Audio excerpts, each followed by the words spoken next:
Hi everyone, toppers tell पे आपका फिर से स्वागत है। आज हम मैथ्स की स्ट्रैटेजी को डिटेल में डिस्कस करेंगे। जीके, इंग्लिश और रीजनिंग की स्ट्रैटेजी ऑलरेडी चैनल पर है, तो आप वहां से उसको देख सकते हैं।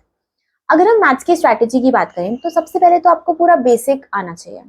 आप या तो बेसिक के लिए किसी ऑफलाइन कोचिंग, ऑनलाइन कोचिंग में जा सकते हैं, या तो आजकल तो ऑनलाइन का ज़माना है, यूट्यूब का ज़माना है, तो यूट्यूब पे सारा कंटेंट बहुत अच्छे से डिटेल में है।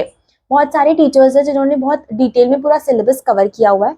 जिन भी टीचर का आपको अच्छे से समझ में आता है, जिनका पढ़ाने का तरीका आपको समझ में आता है, आप उनसे बेसिक कवर कर सकते हैं। बेसिक कवर करने का जो तरीका होगा वो कुछ ऐसे होना चाहिए कि सपोज आपने एक टॉपिक पढ़ा, चाहे वो टाइम एंड वर्क हो या एल्जेब्रा हो, कोई भी टॉपिक हो, आपने एक टॉपिक पढ़ा।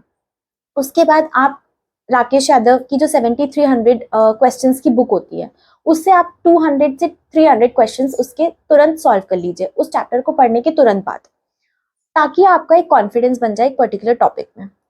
ऐसे करके आप जब सारे टॉपिक्स कवर कर लेंगे तो आपको पूरा बेसिक कवर हो जाएगा। थ्योरी भी plus 200 to 300 questions each topic के, वो भी कवर हो जाएंगे। जब आपको पूरा बेसिक अच्छे से कवर हो जाएगा, फिर आपको करनी है प्रैक्टिस। प्रैक्टिस के लिए आप कोई भी प्रीवियस ईयर बुक ले सकते हैं। आप पिनाकल पढ़ सकते हैं। उसमें जितने भी क्वेश्चंस होंगे, सारे क्वेश्चंस आपको सॉल्व करना है, और जो भी आपको क्वेश्चन सॉल्व नहीं हो रहे हैं उसको आप एनसर्कल करते जाइए। और उस बुक को 2 से 3 बार आपको एग्जाम के पहले तक प्रैक्टिस करना है। आप एक कॉपी बना सकते हैं। उस कॉपी में जो भी क्वेश्चन आपको नहीं आ रहा है या डिफिकल्ट लग रहा है, प्लस कई बार ऐसा होता है कि स्टूडेंट सिर्फ वही क्वेश्चन को एनसर्कल करते हैं जो उनको नहीं आता है, बट आपको वो क्वेश्चंस को भी एनसर्कल करना होगा जिसमें ज्यादा टाइम लग रहा है। और ये सारे क्वेश्चंस आप एक कॉपी में नोट डाउन कर लीजिए, ताकि एग्जाम के पहले आप उसको 2 से 3 बार रिवाइज कर लें। और आपको एग्जाम में अगर वो क्वेश्चन आ गया या उससे मिलता जुलता क्वेश्चन आ गया, तो आपका ज्यादा टाइम वेस्ट नहीं होगा और आप 100% मार्क्स स्कोर कर पाएंगे। आपको एक फॉर्मूला की कॉपी भी बनानी होगी। एक पर्टिकुलर जो भी टॉपिक है, फॉर एग्जांपल एल्जेब्रा है, उसमें बहुत सारे फॉर्मूलेज होते हैं। ट्रिग्नोमेट्री है, उसके फॉर्मूलेज होते हैं। तो जो भी टॉपिक के इंपॉर्टेंट नोट्स होते हैं वो आप एक कॉपी में लिख लीजिए, और एग्जाम के पहले उसको 2 से 3 बार एटलीस्ट रिवाइज कर लीजिए। आप हर मंथ के एंड में रिवाइज कर सकते हैं, और एग्जाम के पहले एक आध हफ्ते पहले भी उसको अच्छे से रिवाइज कर लीजिए। तो रिविजन बहुत इंपॉर्टेंट है।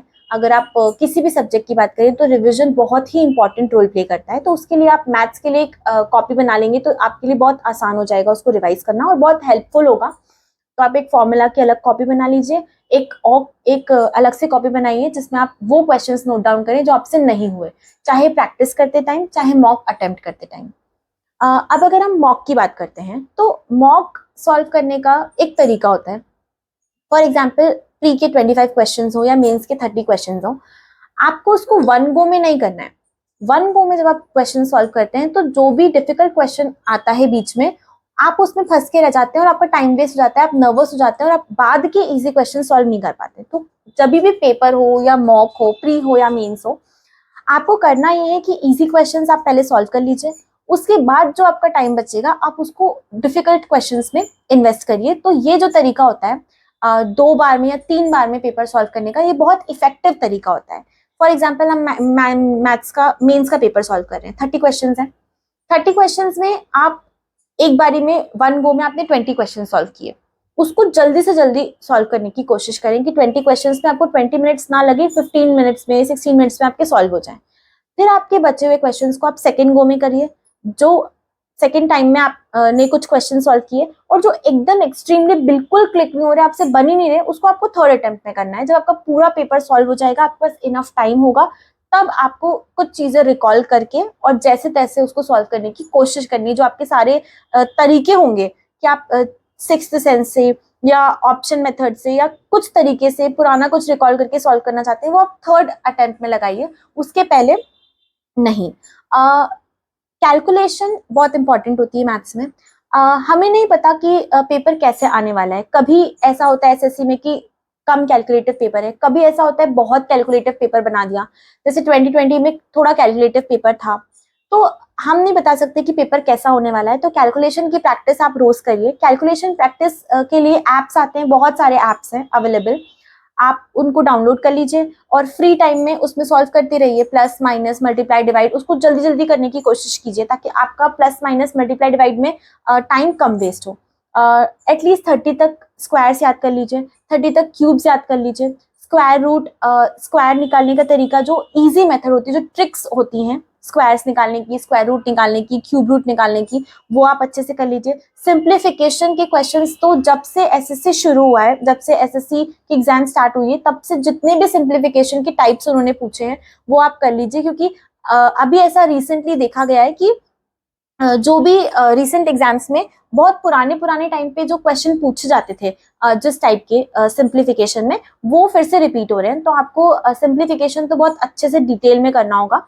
कैलकुलेशन की प्रैक्टिस आप रोज करिए। मैथ्स को थोड़ा टाइम लगेगा, अगर आपने अभी अभी पढ़ना शुरू किया है तो हो सकता है आपको 4 से 5 घंटे मैथ्स को सॉल्व करने में लगे, बट हाँ, एक बार आपका सिलेबस कंप्लीट हो जाएगा, फिर आपको प्रैक्टिस करनी है। आप 2 से 3 घंटे पर डे प्रैक्टिस करेंगे तो भी मैथ्स इजीली सॉल्व हो जाएगा। आपको मैंने बता दिया कि वन गो में पेपर सॉल्व नहीं करना है, वो आपको प्रॉब्लम क्रिएट कर सकता है। कॉपी बना लीजिए, नोट्स की अलग, फॉर्मूलाज की अलग, और मॉक टेस्ट में जो भी क्वेश्चन आपको नहीं आते हैं उसको आप, जैसे फॉर एग्जाम्पल आपने मॉक सॉल्व किया, 30 क्वेश्चन में से 25 क्वेश्चन आपको आ गए और जो 5 क्वेश्चन थे वो आपको नहीं आए। जब आपका मॉक खत्म हो गया तो आप उसको फिर से रीअटेम्प्ट करिए। हो सकता है कभी कभी ऐसा होता है टाइम की कमी की वजह से या फर्स्ट टाइम में क्लिक नहीं होने की वजह से वो क्वेश्चन आपसे सॉल्व नहीं हुआ पर आपको आता था, तो आपने उसको जब रीअटेम्प्ट किया तो आपसे बन गया। उसके बाद भी अगर कोई क्वेश्चन नहीं बन रहा है तो फिर वो आप अपनी कॉपी में लिख लीजिए।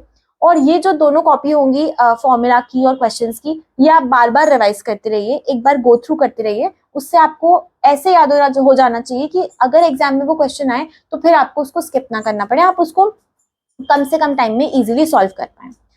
तो मैथ्स पे थोड़ा सा मेरे हिसाब से फोकस ज़्यादा आप रखें। अगर आपका मैथ्स वीक है या नहीं भी है तो आप उस पर एक अच्छी कमांड बनाने की कोशिश करें, क्योंकि मैथ्स ही एक ऐसा सब्जेक्ट है जो मॉक में या मेन एग्जाम में आपको फुल मार्क्स स्कोर करके देगा। और एक बार मैथ्स का पेपर अच्छा चला जाता है तो फिर पेपर में बहुत कॉन्फिडेंस आ जाता है और आप बहुत इजीली उसको सॉल्व कर पाते हो और बहुत अच्छा स्कोर कर पाते हो। तो मैथ्स में 100% मार्क्स लाने का पूरा ट्राई करना चाहिए, जिसके लिए आपको सारे प्रीवियस ईयर आने चाहिए। रीसेंट एग्जाम्स में कई बार ऐसा होता है कि बच्चे सिर्फ एसएससी सीजीएल में जो पूछे गए क्वेश्चन है उसी को सॉल्व करते हैं, उसके आसपास के एग्जाम को स्किप कर देते हैं। बट चाहे वो किसी भी लेवल की एग्जाम हो, एमटीएस हो, सीएचएसएल हो, फेज वाली एग्जाम हो, सीपीओ हो, एसएससी, एनटीपीसी का भी अभी पेपर हुआ था कुछ टाइम पहले, तो अगर कोई रिसेंटली कोई एग्जाम कंडक्ट हुई है तो उसके क्वेश्चंस भी आप सॉल्व करें, वो भी आपके लिए काफ़ी बेनिफिशियल होगा। इसके अलावा अगर आपको कोई भी डाउट हो तो टॉपर्स टेल का एक टेलीग्राम चैनल है, आप उस पर अपने डाउट्स, सजेशन कुछ भी पूछ सकते हैं, बता सकते हैं। कमेंट सेक्शन में आप बता सकते हैं आपको कैसा लगा वीडियो, और आपकी कुछ भी डिमांड हो, आप चाहते हो किसी पर्टिकुलर टॉपिक पे मैं वीडियो बनाऊं तो वो भी आप मुझे बता सकते हैं। Thank you for watching this video. बाकी की जो वीडियोज़ हैं वो भी जल्द अपलोड कर दी जाएंगी। Thank you.